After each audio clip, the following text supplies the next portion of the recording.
So the question is, why is there something rather than nothing? I propose that henceforth we simply avoid the troublesome word nothing and focus on this question. Why does anything at all exist? But in some sense, I don't think there's a big difference. Nothing, in this case, is non-existent. The question is, did the universe go from not existing to existing? It's quite plausible that it did. It's not required, by the way. It could have been eternal. Certainly could be eternal, given the laws of physics. But as I said to, and William just told me I could call him Bill, so I'm going to do that without any disrespect, okay? Right. As Bill said in Brisbane, as I told him, I bet that the universe did have a beginning. That doesn't bother me. In fact, I think it's more likely than not, though not required. But that means it did not exist. Now, did anything else exist? Maybe, but our universe didn't. But now, I'd like to respond to what Dr. Krauss just said a moment ago about the beginning of the universe. You can call me Lawrence. Lawrence, all right. Okay.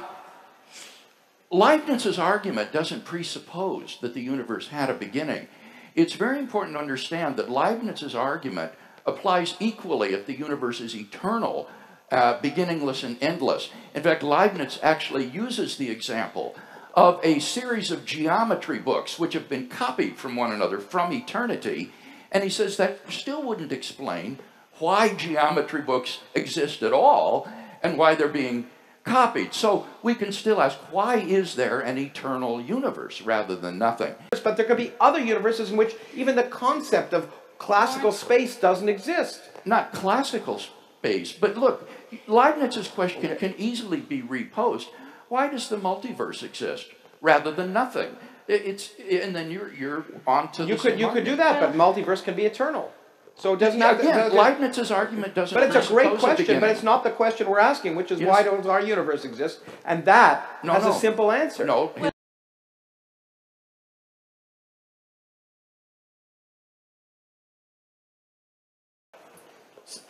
So the question is, why is there something rather than nothing?